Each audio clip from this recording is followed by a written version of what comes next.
Hi there, everybody. I'm just going to turn on Instagram. Okay.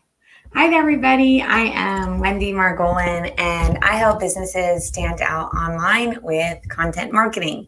So thank you so much for joining me here today on every Thursday morning, 10:30 Central Time. I am live on Facebook and Instagram teaching about digital content marketing for small businesses. So I mostly work with healthcare businesses and business leaders, but this is my way of also helping small business owners who need to do everything themselves or need to hire somebody to do everything for them. And I just want to be able to answer your questions and make it easier for you so you know what you need. And I have been down that road of having to figure everything out. So hopefully I can help you learn from what I've done and learn from my mistakes, and you won't make the same ones. So what I want to talk to you today about is getting more reviews. Now, this is so essential to businesses at all times, but I would argue that it's much more essential now, because when's the last time that you were just standing around with a bunch of friends talking about anything? Yeah, so not really. We're not doing that anymore. And I don't know about you, but I'm not even having as many just small talk conversations that I would normally have with acquaintances. Like, I'm really only speaking to the people in my house and my close family and my close friends. And it's a really crazy time. So we're also not talking about each other's businesses. So reviews are really important, and you have to proactively go out there and get them, or they're not going to come to you, or the ones that will come to you are going to be negative. So I strongly encourage you to pursue positive reviews, and I want to talk to you about how to do that. So recently, I want to tell you a story about a business that I think did such a great job of doing this. It was really easy. It's something you can do, and it was free. So I loved this. So we recently took our daughters up to Southern Wisconsin to do a ropes course. Now, their brothers were at camp all summer, and my daughters were home. So we tried to do more with them because their camp was closed. And we splurged on a day at a ropes course. So they had a blast, and I thought the place was great. I definitely would tell someone. I'm telling you guys all now, but if it had come up, I would have told someone. I would have maybe suggested it if someone was looking for something special to do with their family or for a birthday or whatever. But I wasn't going to spend the time to go back to their website and find their review clicks or their links to their reviews, or to even go to their Google page. I just wasn't going to take that time. And I'm someone who cares about reviews. So it's really not something that people are typically going to proactively do on their own. So 24 hours later, I got what was clearly an automated email. They had my email because I had to sign up with email in order to pay. And automatically, 24 hours after we left, we got an email that said, "Thank you so much for coming. Please tell us about your experience." I will put a screenshot of what this looked like in the comments of this live episode. But it asked us how the experience was. And then it had 5 stars, 4, 3, 2, and 1, the gold stars, and a hyperlink, very satisfied, somewhat satisfied, neither, somewhat dissatisfied, or dissatisfied. So I, of course, clicked on all the links because I want to know where they all led. So the 5-star link led to their Google reviews, which I did. It took me 20 seconds, and because it was in my inbox and it was right there, then I did it. Plenty of people will still ignore this, but enough people that get this email will do it if you ask them. Now, 4 and under all went to a SurveyMonkey. So I was a little surprised that 4 went to a SurveyMonkey. I probably would have sent that to Google reviews too. But what I loved about this was that most people that have negative feedback, they are leaving in a public space because they just want to vent, or they want to give you feedback, and you're not giving them a different way to do it. So here you're giving people a way to give you feedback, and you're able to improve, and you're also keeping some of those negative reviews off of your public sites. Now, there are some people who will be more aggressive and super angry, and they will go to your public review site. They feel like they have to warn the world, but many of them just want to vent. So you're keeping them off of your public review site. So I loved that. And again, check out the comments. I'm going to post a screenshot of what that email looked like. Okay, so let's talk quickly about a couple reasons why you need to perfect the few seconds you have to make a good digital impression. So if you think about any time you are going to a pizza place, a doctor, anything you need, you're maybe looking them up for directions, or you're looking up to see if it's the right place to go. And one of the first things you're going to see is the Google reviews. So it's super prominent, and you've got to keep that up. And you want to make sure that you respond to the positive ones and the negative ones. So once you set up your Google business page, you're going to get a notification every time you get a review. And you want to thank the positive people, and you want to let the negative review people know that you hear them, you understand, you want to address their problem, and then try to take the conversation off of the public space. So whether this is Facebook or you're on Google, you want to take the conversation off that site. You don't want to get defensive. You don't want to argue with them. You don't want to justify anything. Let them know that you are committed to providing great customer service, and you want to address their issues. Literally, that's it. Give them a way to contact you.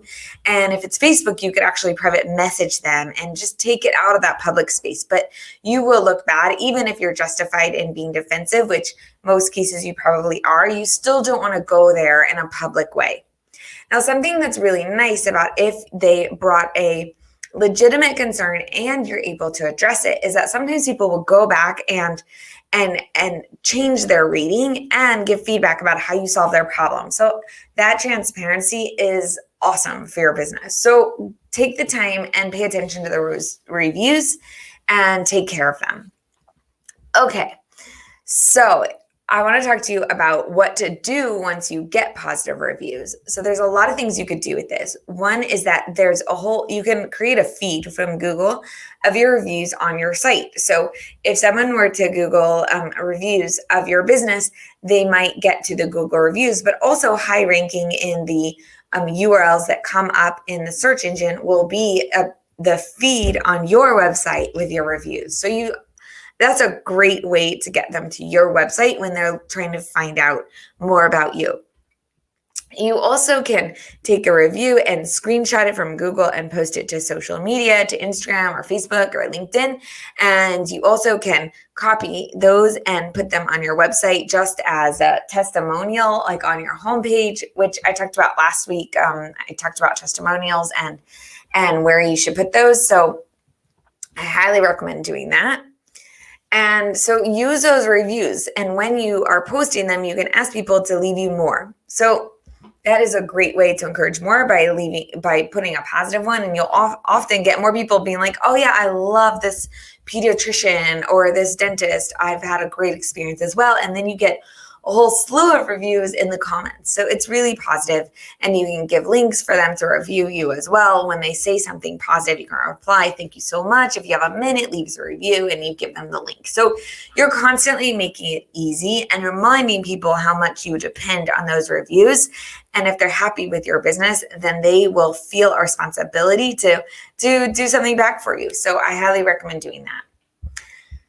Okay, so I just want to go over four mistakes actually that I've seen businesses make when trying to get more reviews. So one is if you're going through your old clients, and this is something that I do recommend you do, go through old clients who have recently used you and ask them for a review. But one thing you don't want to do is ask them all at once. So don't email your whole list and ask them for a review, because that's going to look suspicious, and Google is really cautious about taking down suspicious reviews. So you can get caught, and you don't want to do that. So don't send out batches of requests for reviews all at once. You also don't want to ask your employees to leave you a fake review. So believe it or not, there are businesses that will still do this today, and they do get caught. It's pretty embarrassing. I highly don't recommend it, obviously. Do not have people make fake accounts. But you could have your employees leave reviews. They just need to do it as an employee. So ask them to leave an honest review of what it's like to work for you. And that might be very relevant. But also, again, it's a little bit of a sketchy area, because then you're like, they're working for you. They're afraid to say something negative. So it's a little bit sketchy. But you could do it. You also don't want to offer incentives for positive reviews. So that you need to always be asking people for an honest review Don't ask them for a positive review, and certainly don't enter them into a contest or give them any sort of incentive for a positive review. This is, again, against Google rules, and you will have someone who says something like, just lets Google know in their review that, hey, I'm only doing this so I can enter the Amazon contest or whatever. Like, there are people out there like that. So you don't want to get caught doing that. And you also don't want to get too many reviews on your premises. So this is shady, but if you have your location turned on, which you most likely do because you probably use your Google Maps, so it will show that you're at the business, and they don't want to see reviews coming in from the business location, because that also can look like you offered an incentive. So don't get too many on site. All right, what if you're a new business and you don't have anyone to ask reviews from? So maybe you were in a similar industry with a different company and you can ask for testimonials. So I'm going to leave you a form that you can use. You can just use my Google form and you could copy it and change the questions. And then you can ask for testimonials for people who've worked with you before in the past in a similar capacity. And those you could use on your website, you could use on your social media, and then you would give the links to reviews and let them know we're a new business. We really need reviews. Okay, so speaking of which, I am a newer business. I could use some reviews, so it'd be very kind if you would leave me some as well. Okay, so here are 3 ways I just want to go over that you, one last time, that you can get reviews. So the first is you could add it to your email signature. Now, those typically get ignored, but they do get clicked on once in a while. So add it in an email signature. You could write it as a PS in an email. There are people that actually measure these things, and PS links in emails do get more clicks. Those get noticed more. So you could add the links in your emails automatically in your signature, or if you use like MailChimp or ConvertKit or whatever, add a place in there to leave you a review. Also, you should make a habit of reaching out to all your customers when they leave your business. It's not just your happy customers. There are a lot of people that make the mistake and they wait for people who they know will leave a positive review, and that's who they ask. But like I explained with the Boundless Adventures in Wisconsin, so what they did is they asked everybody, and the positive ones they get, and the negative ones hopefully went to a survey. So you really want to ask everybody and get a bunch of honest reviews. And you could use a service like getmorereviews.com. So if you have a ton of business selling products or services, like you're maybe a rehab business or a hospital, and you really have a lot of turnover, so you can use a service like Get More Reviews, where you have someone put in the email and the phone number of people every time they're done using your services, and they will get a text and an email similar to the one with the stars I laid out before, but it's usually like a thumbs up and a thumbs down, and thumbs up takes you to the review site, and thumbs down takes you to a place where you could leave a private message. So it also sends reminders if they don't fill it out right away, and it contacts them on text and with email. So that's a great service, getmorereviews.com. I am not an affiliate of them, but I do have clients that use them. So they have been great for those businesses. But again, you could do this for free, the way that the automatic email came to me from Boundless Adventures. So I really hope that helped you. Check out the comments. I'm going to put a few more resources in there that will help you. And if you have any questions, leave it in the comments, send me a DM. I would love to hear from you. I base these live broadcasts on questions that I get from clients and in my Sparks of Marketing Facebook group, or on LinkedIn. So I would really love to hear from you and be able to help you out. So thank you so much, and good to be here. I will see you next week.